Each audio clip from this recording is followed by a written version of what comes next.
शांत रहे वातावरण।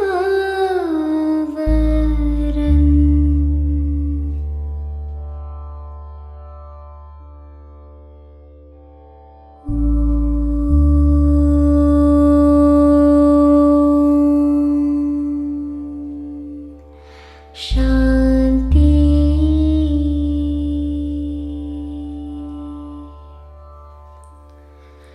जीवन शांति। जल थल शांति। पृथ्वी शांति। सृष्टि शांति।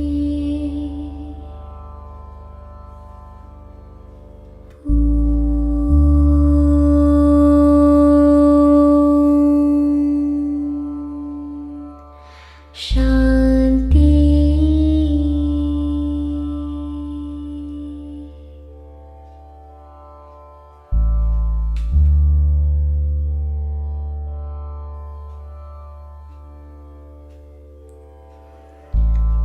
जब हो शांति की अभिलाषा,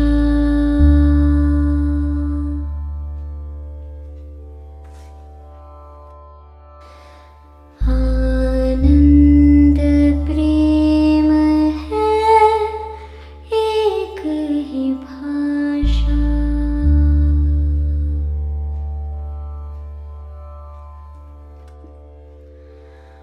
क्रोध मोह अहंकार जो छोड़े,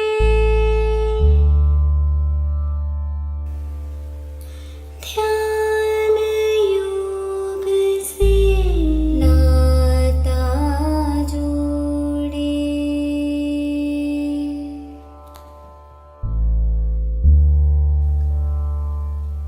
शांति कोई मंत्र नहीं है।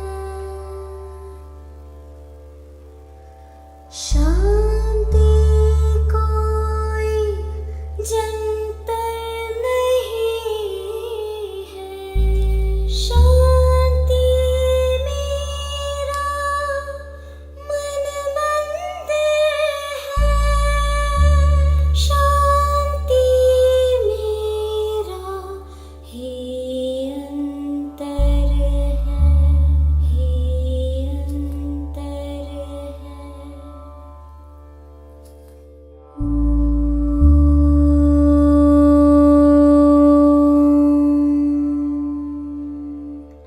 शांति। शांति। शांति। Good evening, everyone, and welcome to the Soul of India program. My name is Kush Kripalani, and I will be your MC this evening. Before we begin today's program, I'd like for us to all take a moment, get grounded in our space and in our thoughts, and as a community, come together to embrace this experience we are about to partake on. And in doing so, I would love for us all to take one big deep breath, let it all out, followed by 3 Oms and 3 Shantis. Inhale.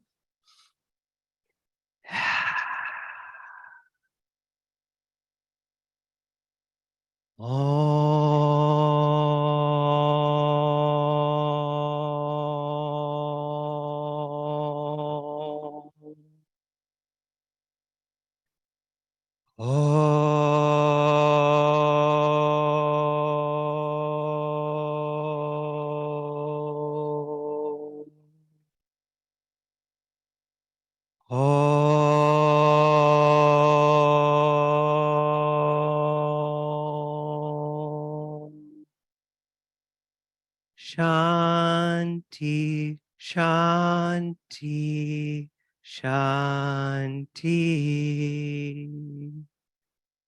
Thank you all. That was so beautiful. Today's program is in celebration of the 75th anniversary of Indian independence and our most auspicious holiday of the year, Diwali, bringing lightness within all of us and sharing it all around the world. Today's event has been organized by the Brahma Kumaris World Spiritual Organization, a worldwide network of over 9,000 centers in more than 130 countries, the first of which was founded in Mount Abu, India in the 1930s. This organization leads with compassion and teaches Raj Yoga meditation as a way of experiencing peace of mind as a positive approach to life. As we commemorate today's program, we will kick it off with our Indian and American national anthem. I'm thrilled to introduce our Indian national anthem speakers. Please join me in welcoming my dear brother and sister-in-law, Chirag and Navita Kirpalani. Chirag and Navita have been married for the past 6 years and reside in Greenwich, Connecticut with their adorable dog, Cher. Chirag leads his space in the wealth management world, and Navita leads her space in the tech world. Their unique qualities bring them together in a fun, loving, and bubbly life. Welcome, Chirag and Navita, and may I ask that we all rise for the national anthems. Please join us on stage, Chirag and Navita.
Yay, round of applause for them and round of applause for all of you. That was beautiful.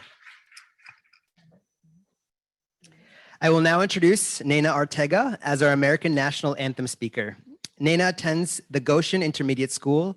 She is currently training for her black belt and loves gymnastics. She is learning Kathak dance from Guru Abha Roy. Welcome, Naina.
Thank you, Naina. That was so beautiful.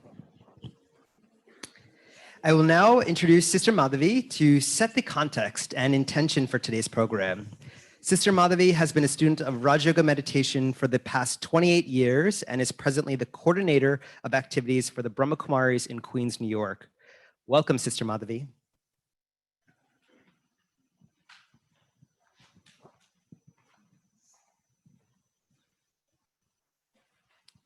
Thank you, Kush. Om Shanti. So let me actually tell you how happy I'm feeling right now. Really, feeling really happy to have you all. And I think after 3 years, the Brahma Kumaris Queen Center is doing a public program in a public venue. So it's just so wonderful to have all of you. And I think wonderful people have actually gathered in this hall. And let me definitely say thank you to Assembly Women for taking time and coming to us. Jennifer Rajkumar.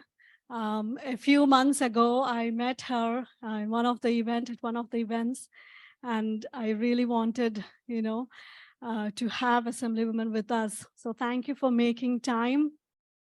And of course, all the performers. Abha, thank you for making time. Shubhani, Brahmacharini Shubhani, she is with us from Chinmaya. So thank you for being. Nana, thank you. Were you okay singing? She came into the hall and she said, oh, so many people. I didn't think so many people will be there. And I don't know how I'm going to sing. And you did great. Wonderful. And how can I forget Dr. Kalusipuri sitting here, the women of dignity and high values. You're such an inspiration for many. Thank you for what you do. And of course, Sister Gayatri, taking her time from her busy schedule. She's with us. And actually, unfortunately, we are missing Imam, Dr. Shamshi Ali this evening because due to some personal reasons, he's unable to join us. And we just got a message from him. He's unable to join.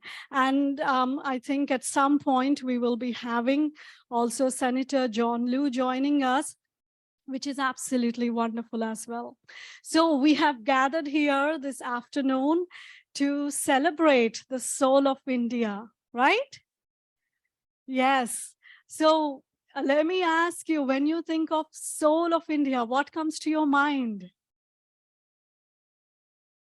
Huh? Diwali, okay. Diwali, what else? Brahma Kumaris, okay. Okay, what else? Peace, okay. Independence, wonderful. Yes, Nana. Love, how sweet. I think that's what we're going to do this afternoon, exploring the values that India, Bharat, has given to the world, what Bharat has actually given to each soul. And when we think of soul, just think about this word soul. Just take a moment, and just feel when you say soul of India.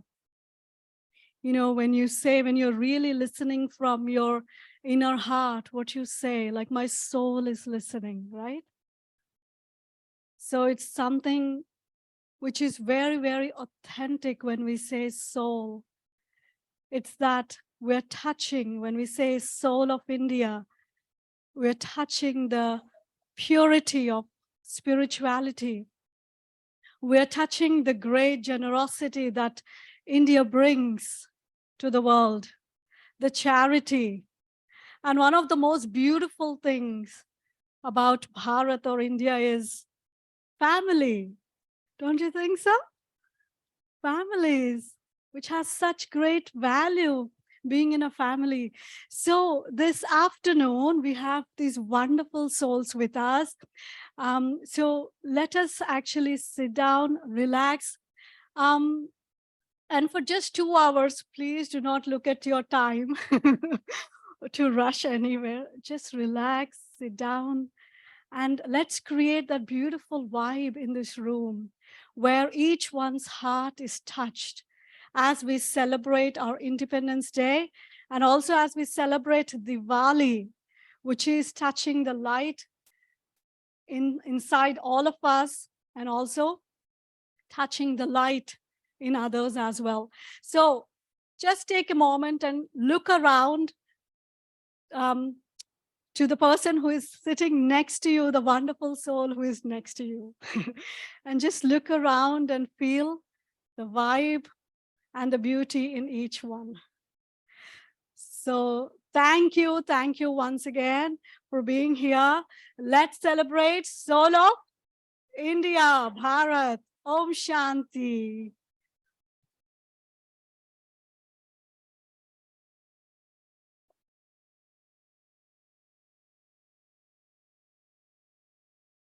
Before we share a short clip from our regional director, Sister Mohini, I'd like to introduce the board president at Glow Cultural Center, Mr. Jerry Lowe, who has offered us such a beautiful venue for today's program to share us a few words.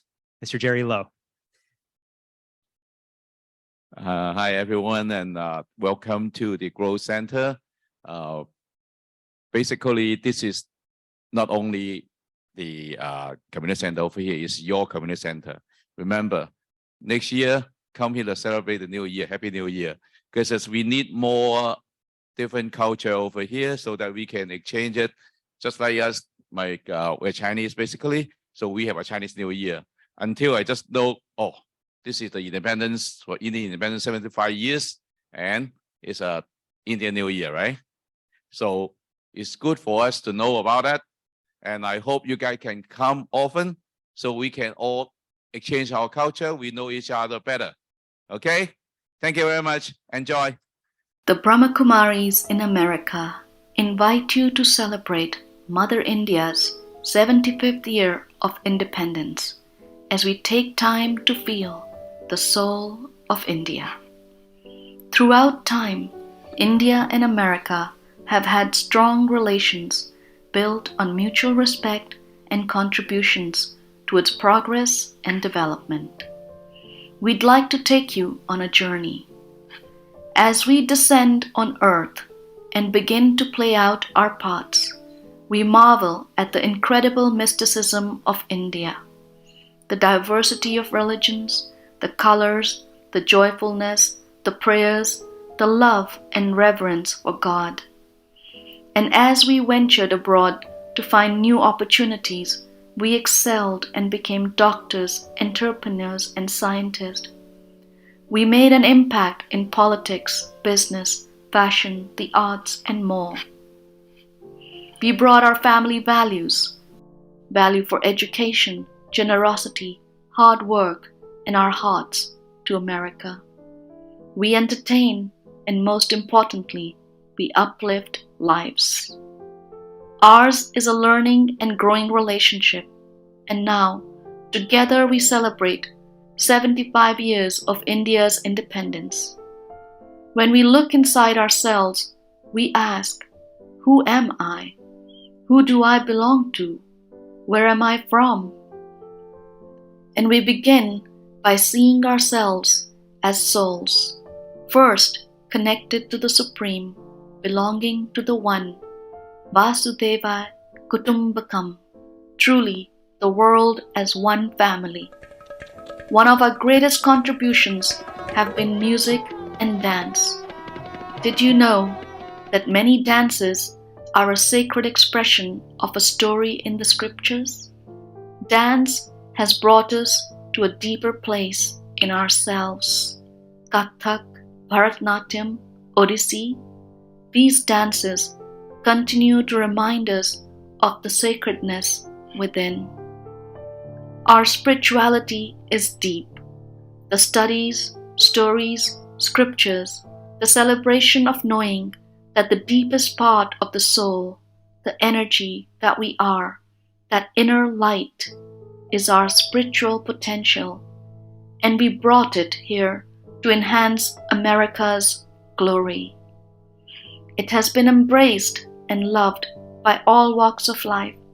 Over 38 million people practice yoga. We love that Diwali is a favorite holiday in America now. Our roots, our values, they are intrinsic, just as yours, and we are proud to be a part of the fiber of the United States and to call this home. Let this be our pride as we celebrate the world's largest democracy, India's 75 years of love, values, soul, light. Om Shanti. Greetings of love and peace.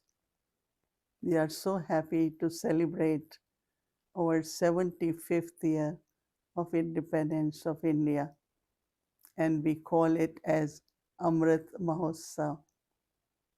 But in United States, we all decided to celebrate at different places with the theme of Soul of the India, because the message which the culture of India gives us is the message of there is victory in truth. Our code of arms says, Satyame May Jayanti. There is always victory where there is truth.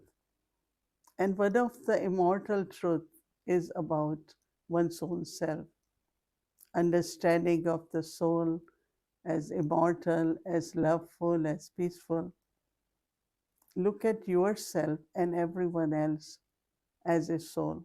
So the whole spirit, the soul of India is of joy and happiness, brotherhood, love, sharing. Our festival is about Diwali, the festival of lights. If you imagine just 2 weeks before this festival, everyone decorates their homes, clean their home, buy new clothes, new pots, gold stuff, and so there is lot of shopping, lot of joy, rich, poor, everyone is on the street. And then they celebrate it by having lot of lights around. There are lights, there are earthen lamps, there are candles, different kinds of lights, and they decorate it. And the whole festivity everywhere, every day, at least for 10 days, they have some ceremony or other. So, soul of India is, of course, there is freedom, there is independence. Everyone has right to practice their faith. Everyone has right to do their own way of worshiping and celebration. With so many different religions, so many different cultures, so many different languages, we all live together. There is a lot of harmony. Yes, few clashes do happen, but that's few people always think differently and become fundamentalist. Otherwise, there is a lot of love, brotherhood, and everyone believes in God. It may be in different forms, but we know that this whole world is like a big tree with different branches and with one trunk. But in that trunk also, there is only one seed. So God is one, and He likes seed, a point of light. And from that seed, the roots, then one trunk, and from that trunk grows so many different branches. But finally, again, from the same branches, the seed become one. So we all have one God, we all have one family, and we live together and share together. So keeping that spirit of independence, keeping that faith in one God as seed. We live in harmony with love and always think of one who is our creator, who sustains us, who provides us, our common parents. So, my good wishes for this gathering, and I'm sure what you all will share in your talks will be a good experience for each one of us to listen and then to reflect on all that. So, for a moment, in the silence, we together create very loveful feelings for the entire world of love, world of peace. Om Shanti. Om Shanti. Moving forward into our candle lighting portion of our event today, we would like to invite the following special guest to stage. As you hear your name, please start to come to the stage to light the candle. Assemblywoman Jennifer Rajkumar, Brahmacharini Shubhani Chitnaya of Chinmaya, New York, Dr. Kalaspudi, Executive Director of India Home, Sister Gayatri of the Brahma Kumaris, New York, Mrs. Abha Roy, Director of Srijan Dance Center, our beautiful American national anthem singer, Nena Ortega, and our Indian singers, Navita and Chirag Karbalani, and last but not least, Miss Pavitra Rajiv.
Ask our dear friend Priya to introduce and give you a background on this very special performance.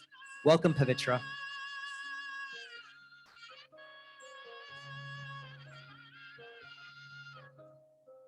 Om Shanti. So Pavitra Rajiv is a 10th grader at Frank Sinatra High School.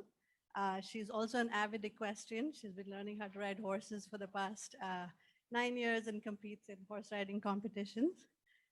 Today, she will be performing a Bharatnatyam dance representation of the Shiva Panchakshara Stotram, which is depicted by Na Ma Shi Va Ya, which represent the 5 elements, namely earth, water, wind, fire, and the ether.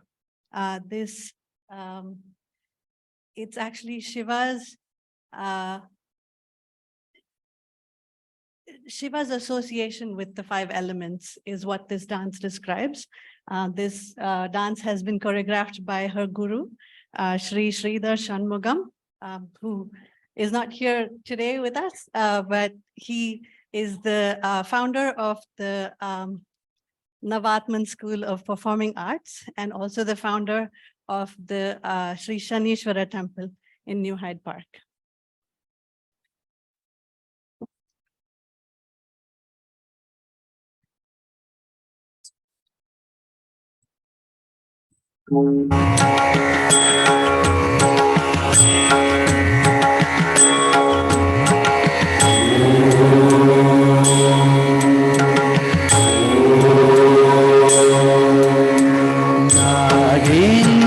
नागेन्द्रहाराय त्रिलोचनाय भस्माङ्गरागाय महेश्वराय नागेन्द्रहाराय त्रिलोचनाय भस्माङ्गरागाय महेश्वराय नित्याय शुद्धाय दिगम्बराय तस्मै नकाराय नमः शिवाय नित्याय शुद्धाय दिगम्बराय तस्मै नकाराय नमः शिवाय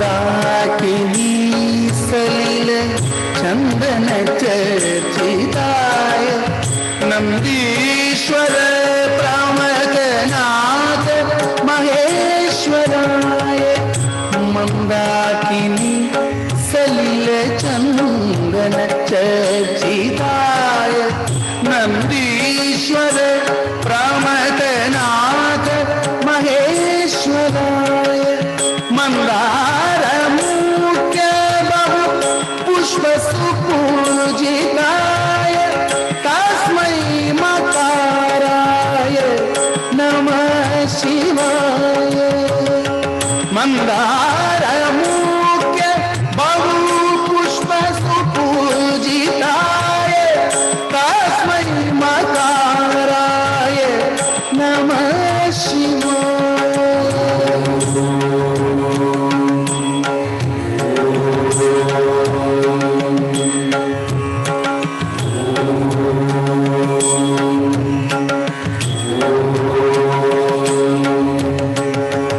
शिवाय गौरी वदनाब्जवृन्दे सूर्याय दक्षाध्वर नाशकाय शिवाय गौरी वदनाब्जवृन्दे सूर्याय दक्षाध्वर नाशकाय श्रीनीलकण्ठाय वृषध्वजाय तस्मै श्रीकाराय नमः शिवाय श्रीनीलकण्ठाय वृषध्वजाय तस्मै श्रीकाराय नमः शिवाय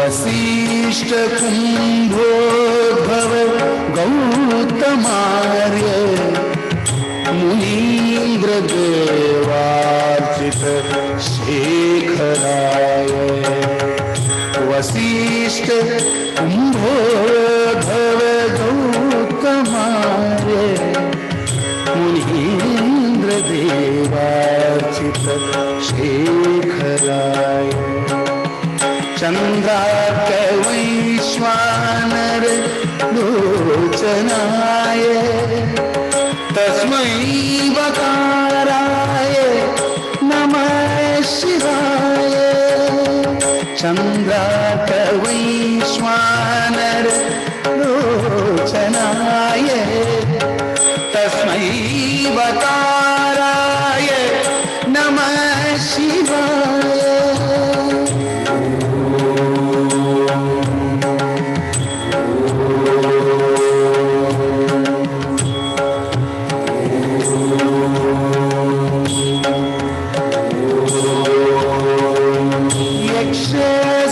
यक्षस्वरूपाय जटाधराय पिनाकहस्ताय सनातनाय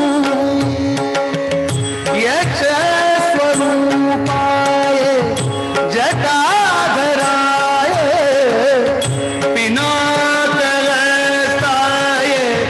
सनातनाय दिव्याय देवाय दिगंबराय तस्मै यकाराय नमः शिवाय दिव्याय देवाय दिगंबराय तस्मै यकाराय नमः शिवाय पञ्चाक्षरमिदं पुण्यं यः पठेत् शिवसन्निधौ शिवलोकमवाप्नोति शिवे सह मोदते शिवे सह मोदते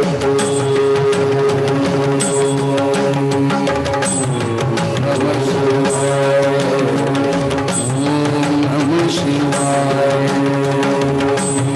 नमः शिवाय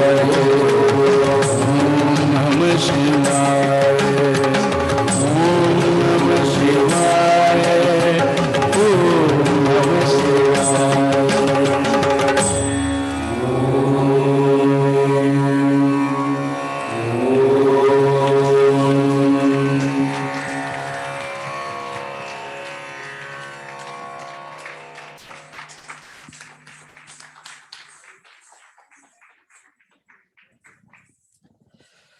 That was outstanding, Pavitra. Let's give her another round of applause.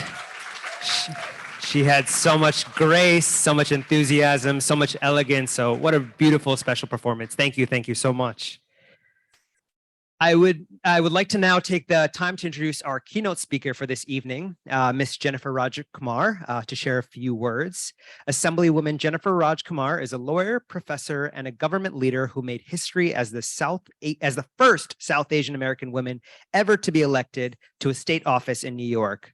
A graduate of Stanford Law School and the University of Pennsylvania, Jennifer has worked across the country to empower defranchised, vulnerable, and excluded individuals at both the national and local levels. Mouthful, right? I know. Welcome, Assemblywoman Jennifer. Thank you. Thank you. Namaste. Om Shanti Om. Good afternoon. I'm Jennifer Rajkumar, and I have the honor of being the first Indian American woman elected to a New York State office, and also the first Hindu American elected to a New York State office. And Goddess Durga showered me with her blessings. And that is why I stand here today. But there are special moments in all of our lives. And a couple of months ago, I was living the life of a busy elected official and running from thing to thing. And there was a crowd around me. And out of that crowd, the crowd parted and 3 women emerged, and they were wearing white saris. And it seemed like they had a spiritual light around them.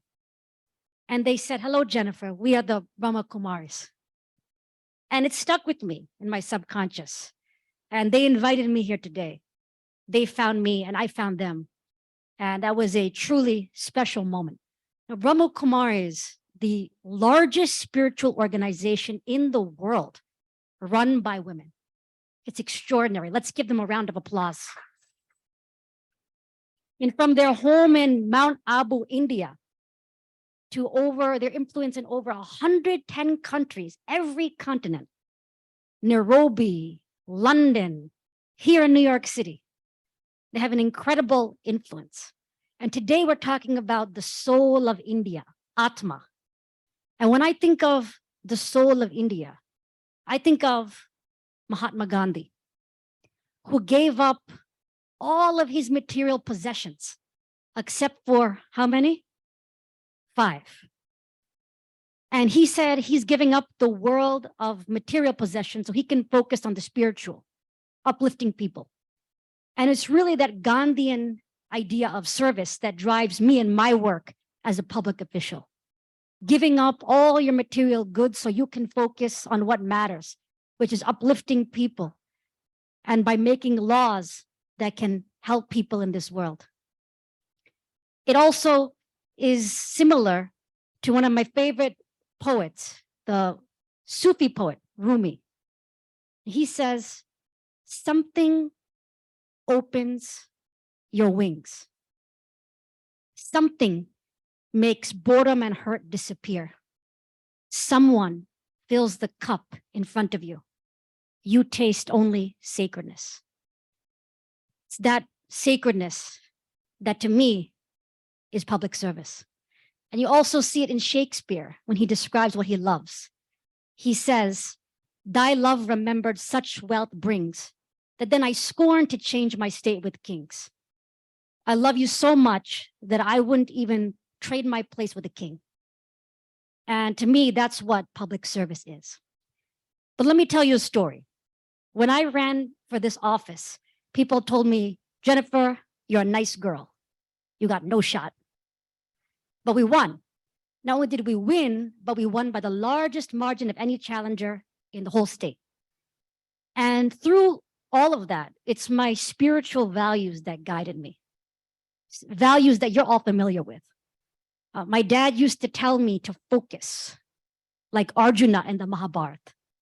He said there were 5 Pandav brothers, and they were all asked to shoot a bird. But only one of them could shoot the bird, and that was Arjuna. And when asked why, he said, "I saw only the eye of the bird." So to this day, my dad always tells me, focus on the eye. And we both know what that means. My parents also raised me with the story of the Ramayana. And he used to tell me, my dad, that Ram could not defeat Ravan without friends and allies. He needed Hanuman and the army of monkeys and bears. So my dad would say, no matter what task you undertake, you can't do it alone. You need friends and allies. And how true that is. For any great task, you need friends and allies. My family's story is the story of every family here. My parents came to this country with just $300 and a suitcase. My mom was born in a mud hut in India. But they worked hard, like all of our families, and here we all are, in the greatest country on earth, where anybody can be elected to office, no matter what your background, if you're willing to put the work in, and if you have that love in your soul. And coming from the world's largest democracy of India, my mom was always very proud of democracy. And she would always say, this is a democratic household. So whenever we had a fight in the house, we would solve it through the family court system. One person would be a judge, one person would be a lawyer for one side, one person would be a lawyer for the other side, and we'd all gather in the kitchen and argue it out. And that's how I grew up. in the true democratic fashion. And I considered that normal. Years later, I became a lawyer, and my mom still wonders why. But those are the democratic values that we are all so proud of, coming from the world's largest democracy. And that has truly guided me, as well as the way that we all make education the center of our households. I was raised with education as the center. So I went to UPenn, I went to Stanford Law School, and I became an attorney so I could help people. And it's been a truly tremendous experience devoting life to public service with those Gandhian values, with that love in your heart that the Brahma Kumaris talk about. They call it leading with love, governing with love. That's what the Brahma Kumaris say, which is so true. That's so resonant. I want to share with you a few things I was able to do as state assemblywoman. Number one, I bought New Yorkers a Diwali gift this Diwali, and that is that we are going to be making Diwali an official school holiday starting next year. And I was so honored to partner with Mayor Eric Adams to make this goal that we have fought for as a community for decades a reality. And it has garnered widespread support from Priyanka Chopra to the children here in Queens, who are so excited for how we are now going to be seen.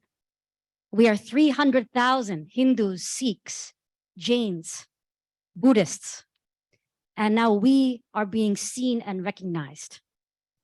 Also, there unfortunately has been a rise in hate crimes against Asian communities, an exponential rise, including against the Hindu American community. And central to my first term in office was helping to bring people together to make sure we can defeat this. Because as Hindus, we don't just believe in tolerance. We believe in one step more than tolerance. Mutual respect, actively loving people of different faiths and backgrounds like they're your own. I always grew up learning that Om is God. God is Om. But Om has many forms.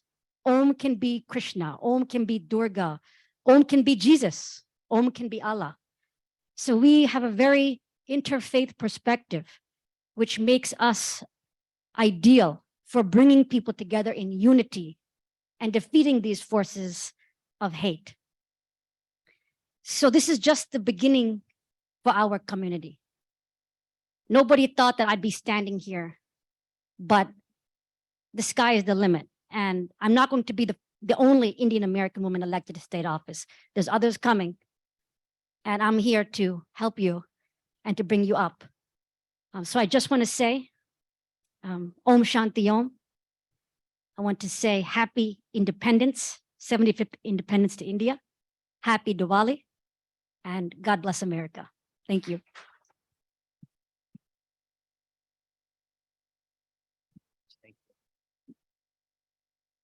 Thank you, Jennifer. That was so powerful, so loving, so divine. We really, really appreciate your words and all the actions that you are taking in this community. Now, I would like to introduce Mrs. Abha Roy, who is the director of the Srijan Dance Center, founded in 1992. She conducts Indian culture residences with both the New York City Department of Education and as a faculty member in the Flushing Town Hall Education Center. Please join me in a warm applause welcoming Mrs. Roy's Kathak dance.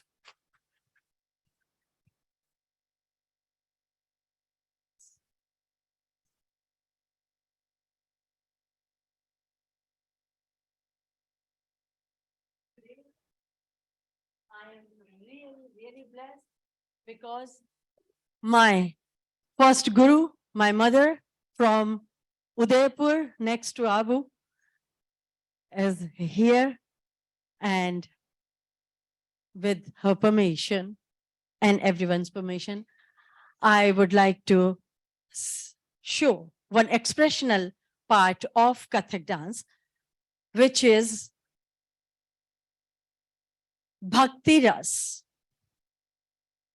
Bhakti from Mirabai. Very close to Abu is Chittorgarh, and Meera Janami Medate Chittore Parnai. So the Queen of Chittor. She denounced her throne. For what? She devoted herself in the feet of Lord Krishna to search for the truth. So, Meera Bhajan, what is happening during that? You will know.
Thank you, Mrs. Roy. Let's just give her one more round of applause. What a beautiful expression of love. And I would challenge everyone to spin around that many times. But thank you, thank you, thank you. That was beautiful. Before we get into the next part of our program, I would like to introduce another very special guest of ours, Senator John Liu. He's a member of the Democratic Party and a member of the New York State Senate for the 11th District in Northeast Queens. In addition, he's the chairman for the New York City Education Committee. John immigrated from Taiwan at the age of 5 and graduated from Binghamton University, attaining his degree in mathematical physics. John currently lives here in Flushing with his wife, Jenny, and his son, Joey. Currently, John teaches municipal finance and public policy at the City University of New York and Columbia University. Welcome, John.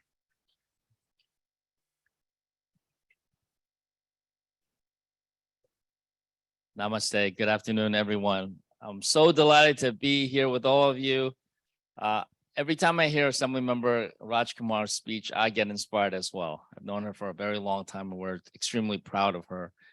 But also, it's a treat to have Brahma Kumaris right here in Flushing, this global organization of spirituality, bringing inspiration to the community here in Flushing and in New York City. And I'm just very happy to be part of this.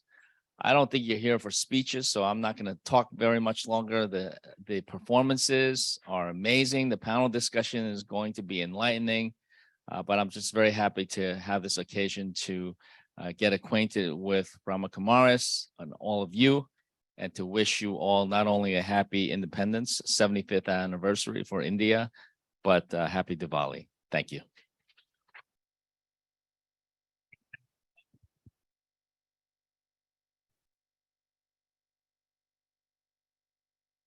Before we get into the last portion of our event, I would like to share a very special message from our beloved Dadi Janki.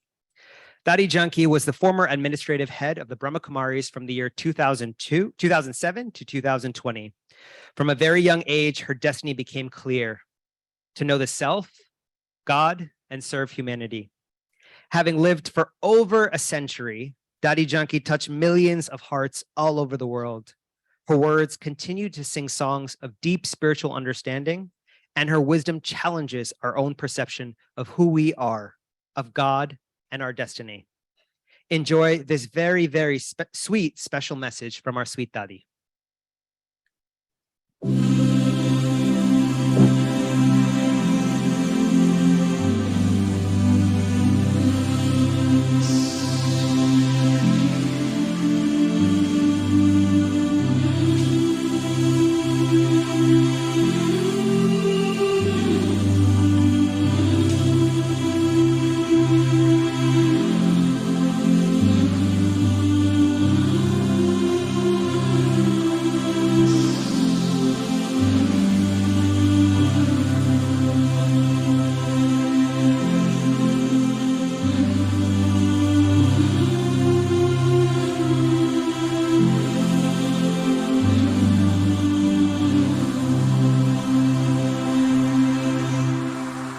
Om Shanti.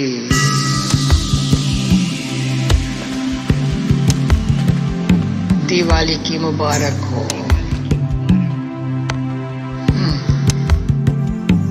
चारों तरफ दुनिया में, भारत में दिवाली का कितना बड़ा महत्व है।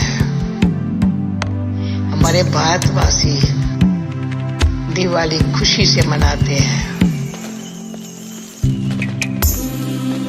तो दिवाली से 4 बातें हमको लाइफ में देखने को, जानने को, सीखने को, जीवन में लाने को मिला है। दिवाली तभी मनाते हैं जैसे रामायण की कथा में दिखाया है, रावण को मारा। रावण है 5 विकार, जो नर का 5 विकार, नारी का 5 विकार, दोनों को मिला के कहते हैं 10 शीश वाला रावण। तो रावण 10 शीश वाला, उसको मारने के लिए पहले नवरात्रि आती है, परमात्मा से शक्ति ले,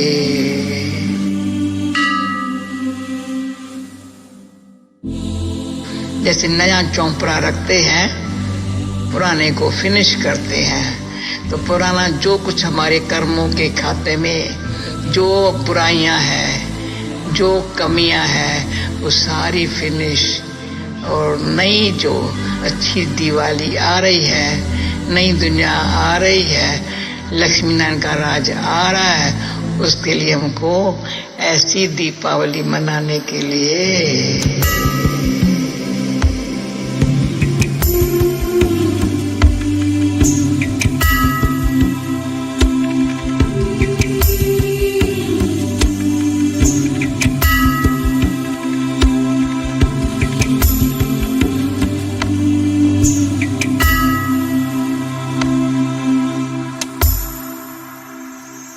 Om Shanti.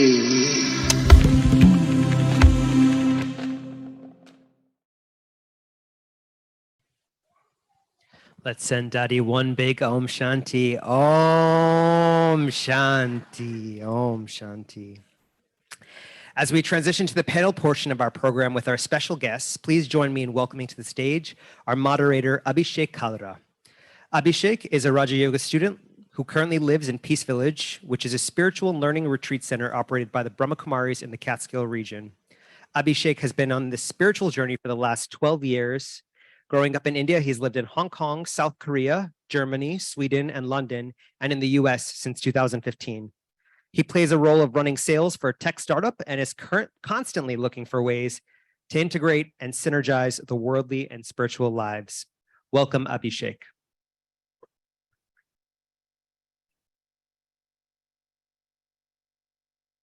Thanks a lot, Kush. I have to say that whenever I see or hear Dadi Janki, that just creates such a beautiful atmosphere. How many of you have heard of or heard her speak earlier in the audience? It's so beautiful that invoking her presence, almost feeling that divine energy, and I'm so delighted to be doing this today. So you've been a great audience. Thank you. I would take the next step to invite our special guests, our spiritual leaders who've joined us today. First up, Brahmacharani Shubhani Chaitanya, if you'd like to join us on the stage here. Brahmacharani Shubhani Chaitanya is a disciple of Puja Gurudev Swami Chinmayananda. She was born in Manila, Philippines, and moved to New York as a growing teenager.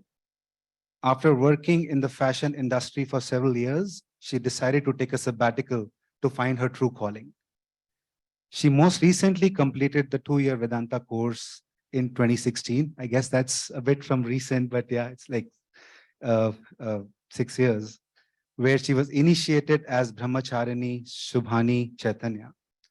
She brings natural wisdom and compassion to her classes and loves sharing with people the science of happiness that is Vedanta. So a warm welcome to Sister Shubhani. Thank you. Next, I'd like to invite our special guest, our loving Sister Gayatri, to the stage. Sister Gayatri, please would you join us on the stage? Sister Gayatri has been a student and teacher of Raja Yoga meditation for over 40 years. That is 2 years after I was born. Just to put things in perspective, so I feel very honored and privileged to be here today. She's also Brahma Kumari's representative to the United Nations. As the BK's liaison to the UN, her role is to connect what the UN is doing on a global scale within the social and humanitarian fields of development, and that in partnership with BK's experience and expertise in spiritual growth. So again, welcoming our panelists with a round of applause. So this is how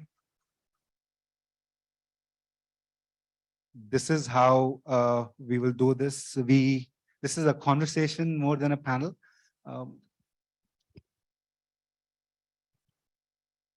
If I could request you to, okay, I should go, okay, right?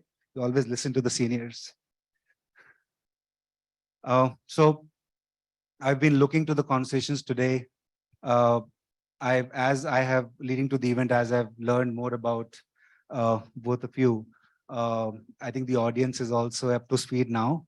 What we're hoping to do is we are celebrating two things today. We are celebrating the 75th Indian independence. Sister Madhvi shared about what does independence mean, right? And we said love, we said peace, but it also means, especially the spirit of India, the soul of India, is this whole notion that we are so diverse and still inclusive, right? This whole notion of non-violence, and of course the gift of spirituality. So we are, and as we talk about touching the light, there are two, I think of it as two types of light. There is this inner light that we in the West we call as consciousness or energy, and then there's the supreme source of power, the light. And the open secret is that both are connected, both, and everyone knows that. We still continue to discover how really we practice and get deeper in our journey to becoming more spiritual. So what I'm hoping to understand, and I hope some of the audience also would like to know, is as each of you took this path, or took a direction towards this path, what was that moment, right? Or what is a moment? Was it a phase? I personally, I meander a lot around which way I'm going. And then if you could share a bit about how did you feel as you did that, as you went through that journey. And the other part we would like to, I think audience would like to know, is your connection and experience with the spirit of India. So if you could, share a bit about your journey as well as your connection to India, we would love to hear that. And if from the audience, if you have any, if you will have the opportunity to ask questions, Kush, you would help us pass on the mic. If you have a question as we move along, feel free to raise your hand and we will bring a mic to you and you'll have that opportunity to ask a question to our spiritual leaders here today. So who would like to go first?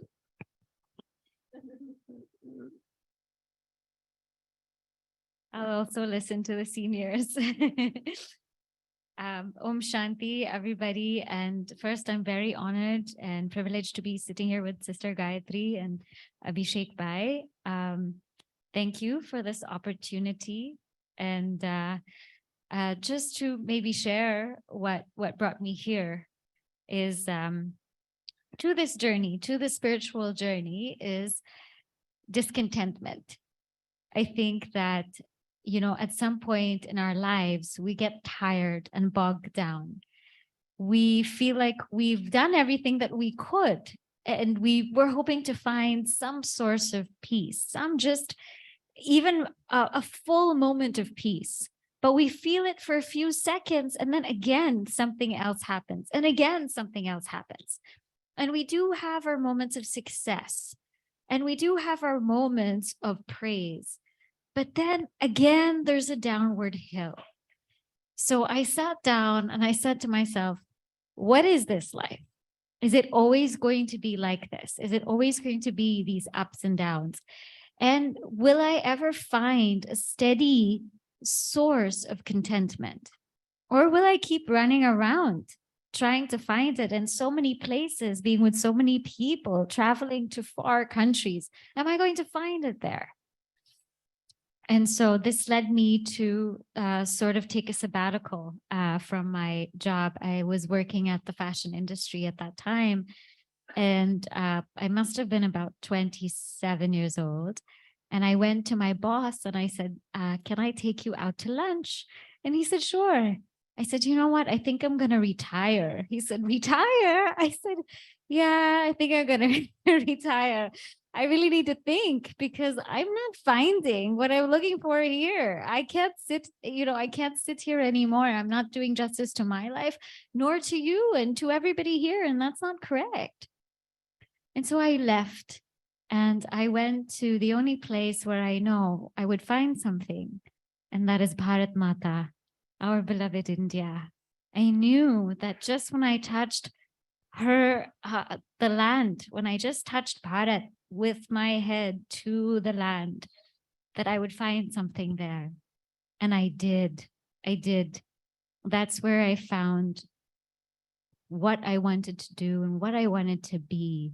And that was to serve. I wanted to be able to serve, to give, to think, to read, to reflect, to write, and most of all, to seek. And so that's how it started.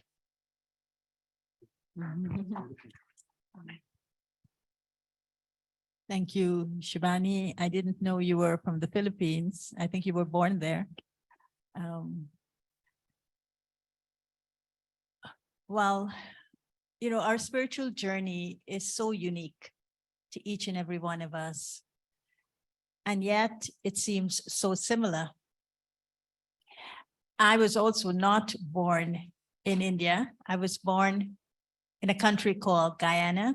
Many of you may have heard about that country. And it actually used to be ruled by the Dutch and then ruled by the British. And it was called British Guyana, and then it was Guyana. It was a land of, or it still is, a land of 6 races. And so it was very diverse. Growing up in a country like that, as a Hindu, I was born a Hindu, you get very exposed to the Hindu religion, because the way that our forefathers, then our great-grandfathers, and then our grandfathers, and then our fathers, so this lineage, the way they kept close to India was through religious practices. Unlike Africa, which is closer to India, the continent of Africa, we didn't maintain the language and the dress, but we definitely kept close to India through the practice of religion. And that was how I was brought up by my grandparents, great-grandparents. But then my parents sent me to a Catholic school. I went to a Catholic school, a convent. And of course, then I got exposed to Catholicism because the school was run by nuns. And that was an exposure that, you know, made me appreciate the life of Jesus Christ as I was appreciate the lives of the deities. We heard about Arjuna, we saw the beautiful dance of Meera and Krishna, and we saw the beautiful dance depicting Shiva. So I was exposed to that, and I was exposed to the life of Jesus Christ. But what struck me, what brought me to a spiritual path wasn't religion. I had no problem with religion. I thought religion is something that had its place in people's lives and was a very important part of people's lives because it grounded us in a morality that no other discipline could. What brought me to spirituality was living in a land of 6 races. Each one had their own orientation to not only who they were as individuals and as communities, but one started working against the other. It was like, you know, what we have here now in countries in which you have racial unrest. And so people started identifying as races. I belong to this race, I belong to this ethnicity, I belong to the other.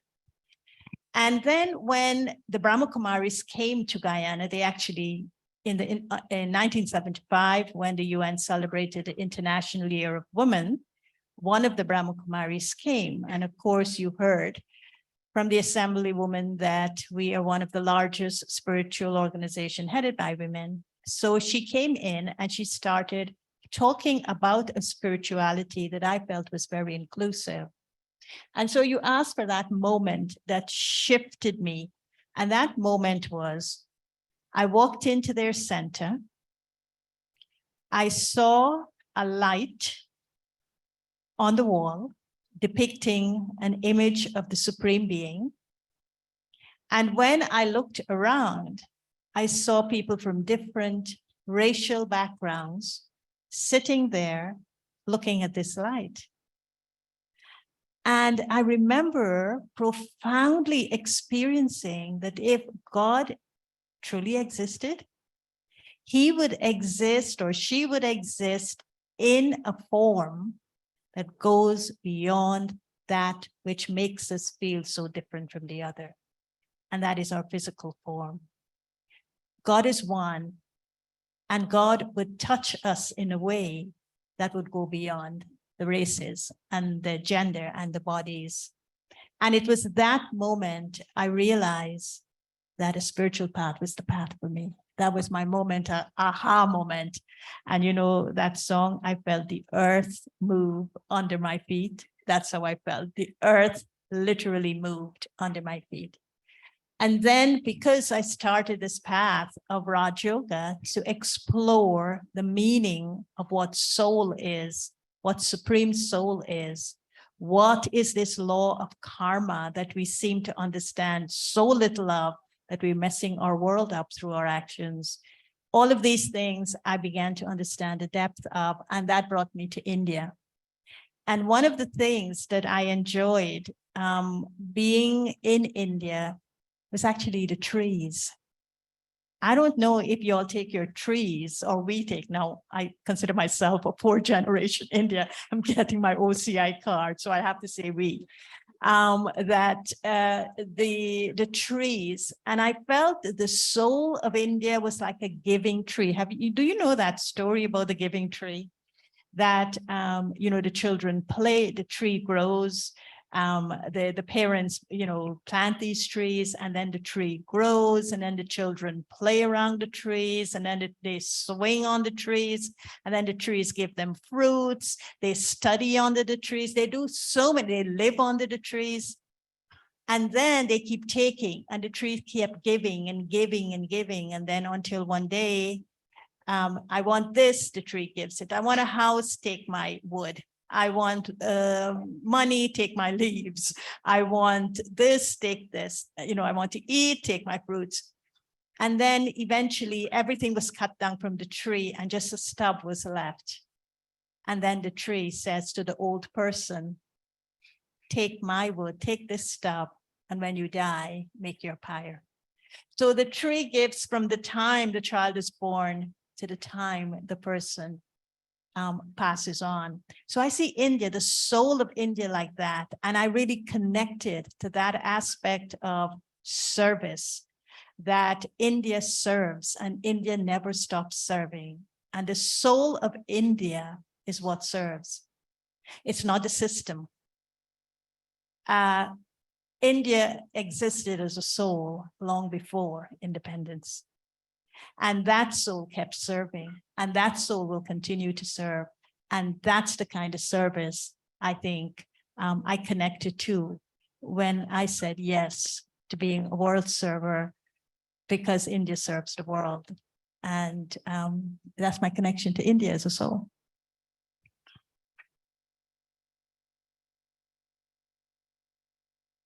Thank you, Sister Gayatri. It's amazing that you had this moment where you saw the light and you saw how everyone oriented towards the light.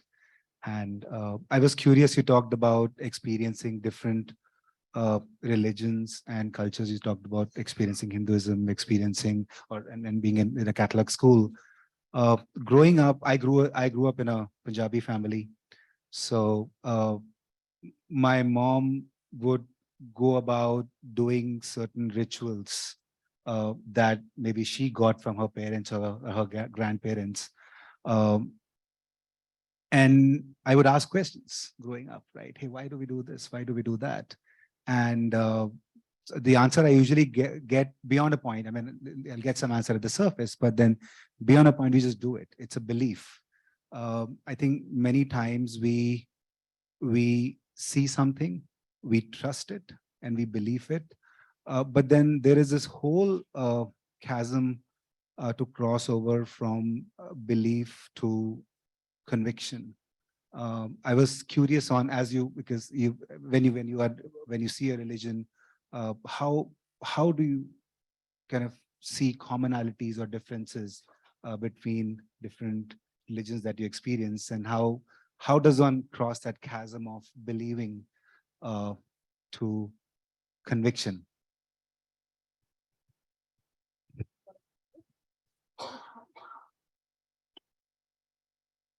I did not give the questions to them first, as you can see. So, in relating to other religions and other faiths, one thing becomes so clear to me is that we're all on the path to evolve. We might have different definitions of God, different ideas of what liberation means. But in all religions that I have seen and I have been part of, there is this will to become a better person, to manifest the divinity within.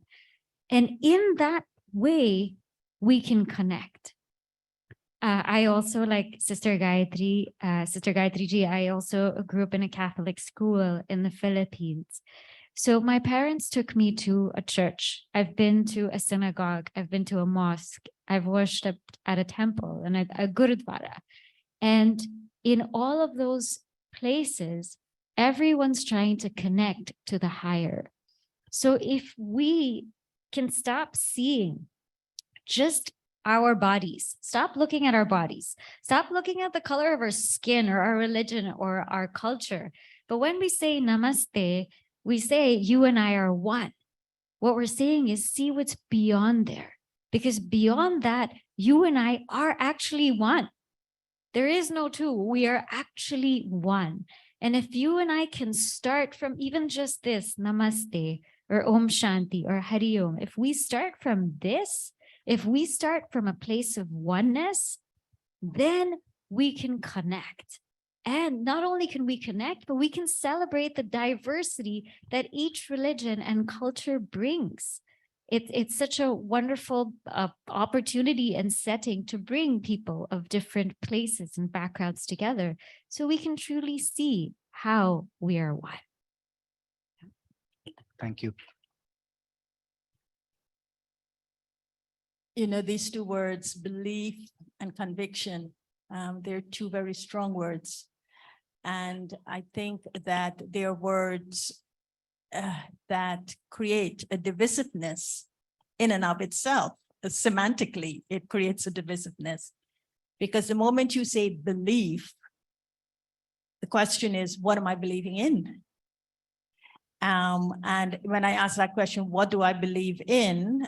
So I'm saying, well, I believe in this, but I don't believe in that, right? And conviction is, it sounds a little bit dogmatic. Do I have to believe in something in order to be, to be dedicated to it, to be committed to it, in order to have that conviction? Because what I'm saying, this is right, and that is not right. Conviction usually takes me to that level. And so for me, a spiritual path takes us beyond belief and conviction. And it takes us to what really matters. At the end of the day, who am I? But I can't know who am I outside of who you are. And that is why in Africa, they have this beautiful concept of Ubuntu. I am because you are. I don't exist outside of you. I mean, maybe that's what you're calling the oneness. And so if I were to explore that question of who am I have to do it outside of belief and conviction. Because if I enter the answer to who am I with belief and conviction, I'm conditioned. I am influenced. I am not exploring the true, authentic self. I am still with the layers of identity, looking at myself. And so I feel that it's the same with religions. And I'll just share two very small examples. One is, to get to Abu, you arrive in Ahmedabad, and then you drive Now there's beautiful roads, but before there were bumpy roads to get there. And then you go up the mountain. So you take what, 20 hours, 24 hours to get to India. And then you have another 4 hours driving from the airport up. But on the way up, there is this Amba temple. And then once we were going up and they say, why don't we stop for a break and go to the Amba temple? So I said, and you have to go over with these cable cars, like, and you go to the temple. And I went to the temple just to see it like a tourist. But it seems as though as soon as I entered the place where the idol was of Ambaji, the arti started. And it was this loud noise. And I felt my entire being. That noise went into my entire being. And it was as though I was riveted. You know, it wasn't noise. It wasn't sound. It was something that encapsulated my entire being. And in that moment, I realized that if I were to think of it with belief and conviction, I wouldn't have been so taken into an experience of what this particular ceremony should mean to my soul and not to just what I understand. And so that's one thing I feel when we're experiencing religion, when we're experiencing people's cultures and people think other things, it means that we have to go into the experience of it. And that experience is not going to be governed by a belief or a conviction. It's got to be really open. The other experience I had was because I went to a Catholic school. I was in Jerusalem post-COVID 2019. And I can't go to Jerusalem and not go to Bethlehem, can I? Nobody can do that and nobody should do it. You must cross that border. So I went over to Bethlehem because why? I wanted to see where Jesus Christ was born. I wanted to go to that stable. And I went there and it was an incredible experience because to enter into that stable where Jesus Christ was born, it's a low door. And the guide is saying to me, you have to go through that door. And I'm saying, really? He said, yes. And I said, he said, and don't you realize what you have to do? And I said, no. He said, you have to bow. So because the door is low, you can't get in like that. You have to bow and then go in. And in that moment, when he said that to me, I realized that entry into the stable epitomizes the life of Christ, of Jesus Christ. It was a life of love and humility. And so in order to meet this baby in the stable, you had to evoke that virtue of love and humility, which wasn't about beliefs and which wasn't about dogma. That's pretty amazing. Thank you, Sister Gayatri, for that insight. So it's really experiencing what we are going through with the religion as a ritual. So the act of bowing down is not for the body, it's for the soul submitting to something bigger and then experiencing and then building that forward. Beautiful. Okay. I wanted to give an opportunity to the audience to see if they have anyone has any questions that you'd like to ask or any reflections. You are welcome to do so. I see one hand in the back. Okay. All right. Well, you have that opportunity. Just raise your hand and we'll find you. Kush will bring the mic to you. Any question? Questions? Yeah, any question? Yeah, how can get a peace in the life? How I can get a peace in life, in every circumstances. So how can I get peace in life in any circumstances? That's anything happens around us, around me. How do I ensure what's that insurance policy to get peace in life? I think that's what the brother is looking for.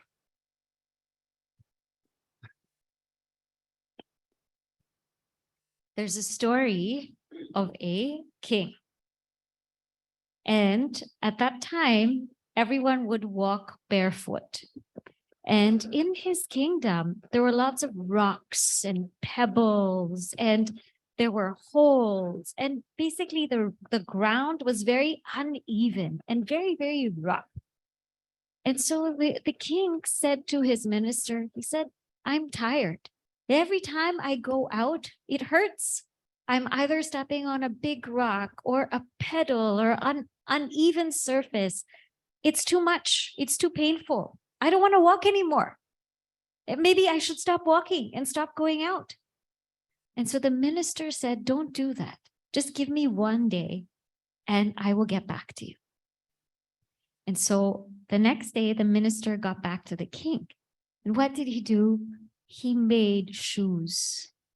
He said, don't worry, O king. This is a new invention that I'm giving you. It's called chappal. It's called shoes, slippers. Put this under your feet. And when you put this under your feet, you can go walk wherever you want to walk and you will be fine. Even if there are pebbles and rocks, you won't even feel them because your feet will be protected. What are our chappals? Our chappals are the connection to God, the connection to divinity. When we have that, we will always be at peace. Even if the road is in pieces, we will be at peace. So that is the answer.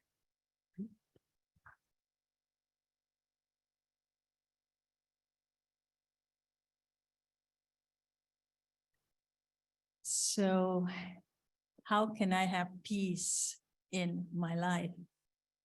So it means we want peace in our lives because we are in pieces, right? We are in so many different pieces. We've broken our hearts in many different pieces. We've sold our souls to so many people, ideologies, to money. In God we trust is on the dollar, right? And then we wonder how we've lost our peace. Well, we lost our peace because we broke ourselves into pieces. And so how do we bring back ourselves and heal all those broken pieces? That's the question. And why do we come to places like this? Why do we gather together? So that we could be reminded about things that we already know. So the fact that I'm asking, how can I be peaceful? How can I have peace? Subconsciously, something is telling me I have it inside of me. So how do I bring it out? How do I bring to the surface that which I already know? How do I emerge from within me that which I have is the question. So when we say this word, Om Shanti, Om Shanti means I am peace. So if I'm saying I am peace, what's the thing that is wrong here? What is wrong is I'm saying it, but I'm not feeling it. And so how do I bring something that I'm saying to myself, and it's called reaffirmation. I'm affirming a truth.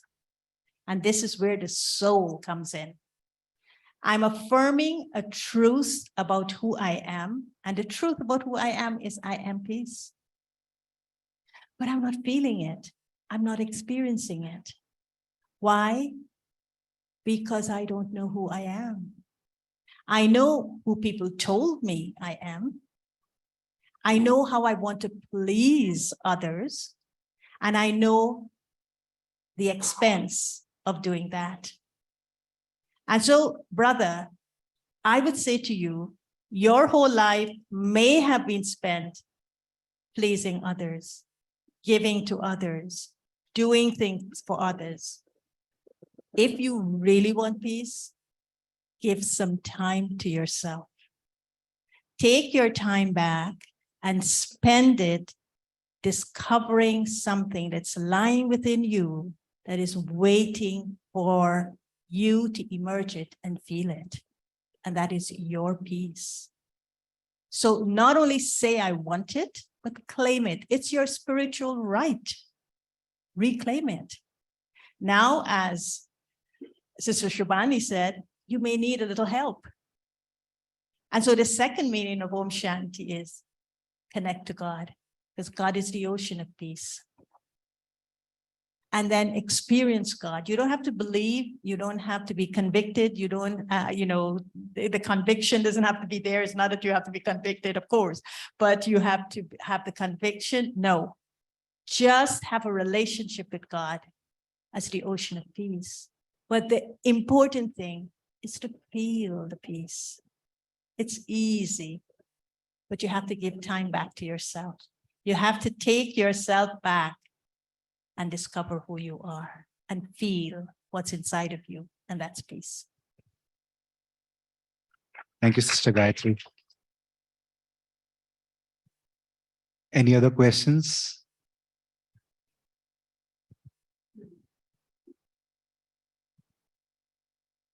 I don't have a question, but I just want to, I was inspired to say something. I just want to introduce myself. My name is Regina Sakrani. So as soon as you hear Regina, you know I'm a very good Catholic name, right? And then you hear Sakrani, and I'm a very good Hindu Sindhi name. And I'm here to tell you that I have been married happily for 42 years to a very nice Hindu gentleman.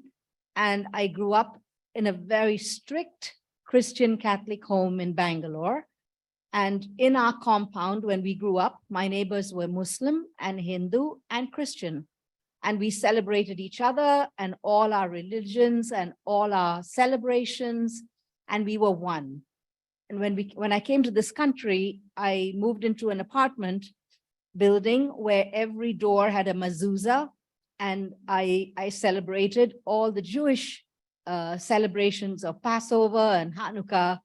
So just sitting here this afternoon, I just wanted to say that I think the thing that really unites us is what that young lady said, love and God. So whatever our religion may be, I feel if you have love and acceptance, God brings us together. Thank you. Thank you. It's a beautiful example of, we talk about diversity and inclusivity, right? Such a living example. Thank you for sharing our experiences. Good afternoon. Namaste. Om Shanti. Can you speak a bit louder, please? I'm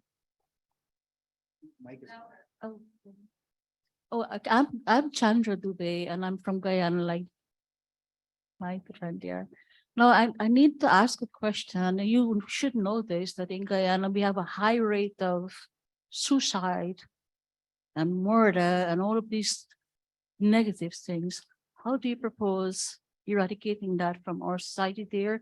I think there are a few here also in the United States here. What do you think about it, and how do you think we can get rid of that situation? Thank you. You can answer that. Thank you for that question. And I'm just back from Guyana. I was there for 10 days. I just came back last week. And we do have a Brahma Kumaris center there. There's also a Sai Baba temple there. There's also a Vivekananda. I mean, you drive from one part of the country to the other, you see lots of temples, lots of. But what is very important, I feel, it's this whole thing of indoctrinating people. So there may be a high suicide rate, and there may be crimes, which happens, you call them murders.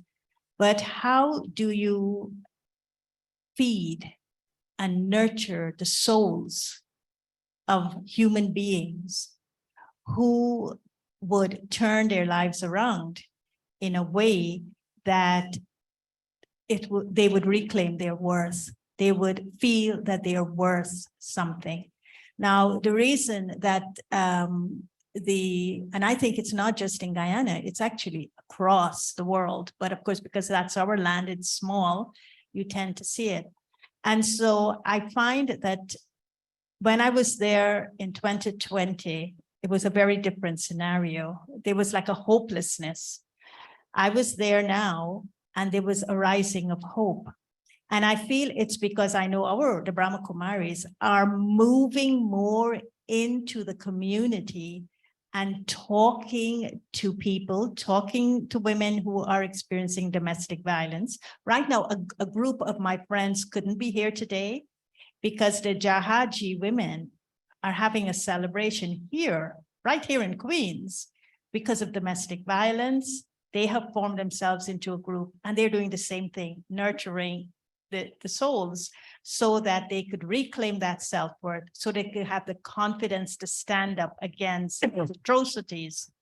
And so it is a matter of going to them and being with them and nurturing them and talking to them with the aim of reaffirming their worth in themselves. Because we live in a world in which that's the main assault, a world that takes away the dignity. It strips the human being of their dignity. And what is going to reaffirm that dignity is to teach people you have worth. And when you recognize your own worth, you won't destroy your life, because there's always going to be a reason for you to do something better for yourself. Nobody would do anything to make someone else feel better, right? They may try, but the person themselves have got to reaffirm that I am worthy, I have dignity, and no one can take that away from me. I can give it away, but no one could take that. And I find that once you kind of sow that seed over and over and over and over, they get it. And once they get it, there's no turning back. So we're trying that approach to help people not have death by suicide, and to have people to recognize that human life is a worthy life, and you just don't have that crime against them, do anything that would take that away from them. So that's our mission. That's the purpose of the Brahma Kumaris. That's what we do all the time. Thank you. Mr. Madhvi, I see you have the mic in hand. How are we on time? No, no, I'm not stopping. Meditation, we'll wind up with meditation. Sure. Whenever your conversation is done. I think we are at that point. So we would, sir. I'm going to be asked to do the meditation. So Shubhani, would you like to say something in closing? No. Well, I thank you so much for this opportunity, and thank you so much for joining us today at Brahma Kumaris. One of the things that we practice is, when one is, please have a big round of applause for both our panelists. And one of the things that we do for a peaceful applause is we call it Ek Haath Ki Tali, and we raise our hand like this to show respect and gratitude for our panelists. Thank you so much, sister. So with that, I'll pass it on to you, sister, to guide us through a meditation. Thank you.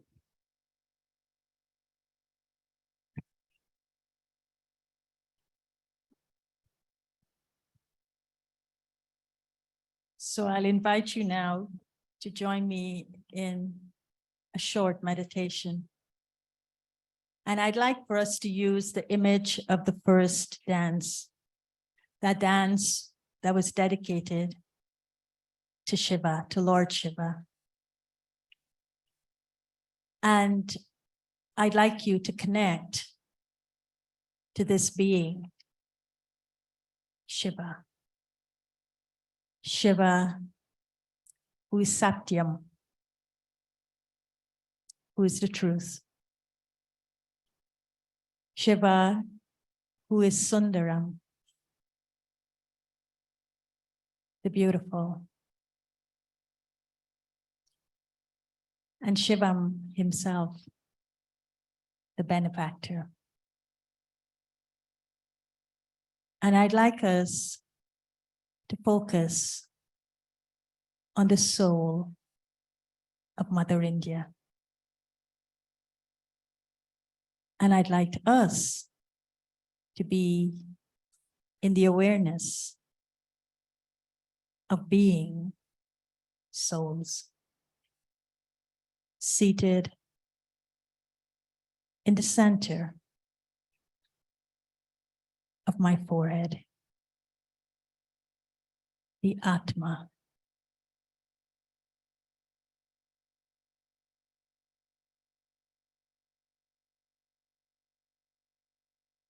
The soul of India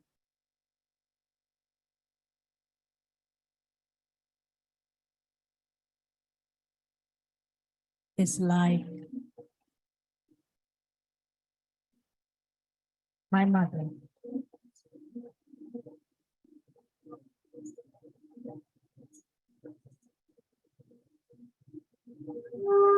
Timeless.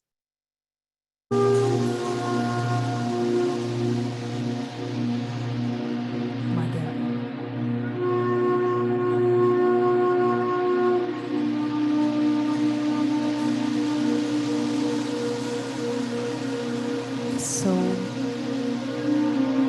of India is eternal. A land that is imperishable.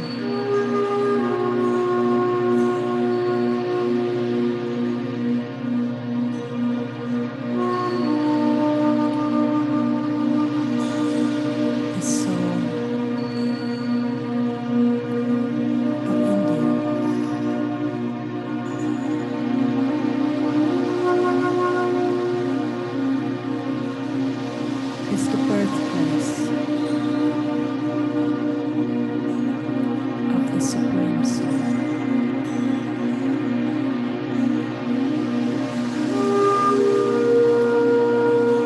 It is the land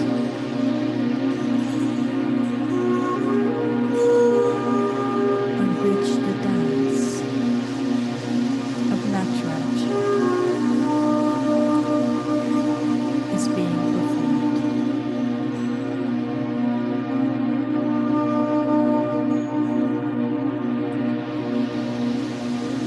The soul of India is directly touched by the light of Shiva.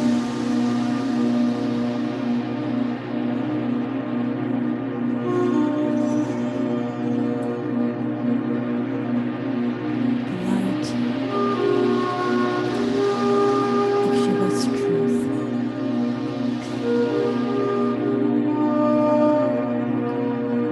The land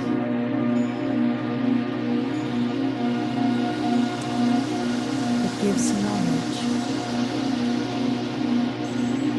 of life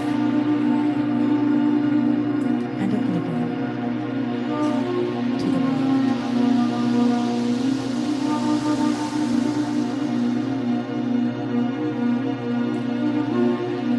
It is the land of Shiva's beauty.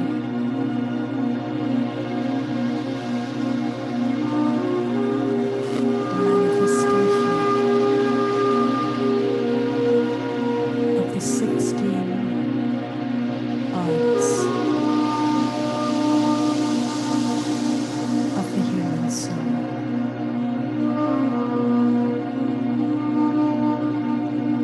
It is a land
and I say namaste to the divine dance of Shiva.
Sister Gayatri, Sister Shivani, and Brother Abhishek for such enlightening conversations. What a beautiful, rich afternoon we had, which touched upon so many elements. The element of spirituality, God, love, togetherness, dance, and also honoring both the lands of India and America with national anthems.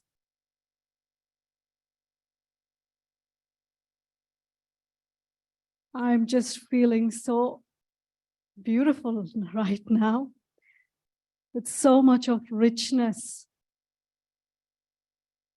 And so thank you to time and the nature for supporting us. Don't you think so? Yesterday we had such rain, and today, absolutely the nature supported us. So we just had meditation, so I don't want to say much, but definitely I want to say thank you to each one of you for being here, for making your contribution. Your presence, your vibration means a lot. Kush, you did wonderful. Thank you. And all the performers, thank you so much. Yes. Abaroy, it was so mesmerizing, your dance. You just made us all Meera. Well, and think of Krishna and dance for Krishna. And I have no words, Pavitra, how beautifully you have made Shiva's presence. You have invoked Shiva, God Shiva, amongst all of us here. So each one of you, thank you. Thank you, Dr. Kalaswari, for being with us this afternoon. I know you have so many events, so much again. Now you have to go to another event, I know. But thank you so much for sitting, for being with us. Your presence is elevated. So thank you for being with us. And each one, sorry if I did not take anybody's name, that doesn't mean I didn't acknowledge. But also I want to just thank each and every one of the team, Brother Gokul, Kush, Sister Rupa, Sister Priya, Sister Kavita, Narayan Bhai, of course. Wait, I'm thinking I'm missing one more name. Of course, Madhvi. No, one more name. Help me out. Did I miss out? Shamishta. Shamishta. Where is Shamishta? Oh, she's sitting there. Thank you. Thank you, each one, and all the sisters, all the centers coming, and each one of you. Thank you for taking time and being here. As you all know, we have a meditation center in Queens, in Elmhurst. You all are most welcome to come. We have sessions going on. come and bring your beautiful presence and make the place more valuable. So thank you, each and every one. And I'm not sure how we are going to do the blessings and Toli. Sister Gayatri, are you going to give each one? So maybe they can just come and take from you and leave. Yeah. So we have some sweets, Diwali sweets and blessings for all of you, and a little takeaway dinner for all of you. So we will actually line up to take the Toli, that's the sweet, and the blessing from Sister Gayatri. And we'll walk through this door, and please collect your dinner packs outside the door. So, so let's actually do this. So very peacefully, please everyone in that silence, in that meditation, let's do this.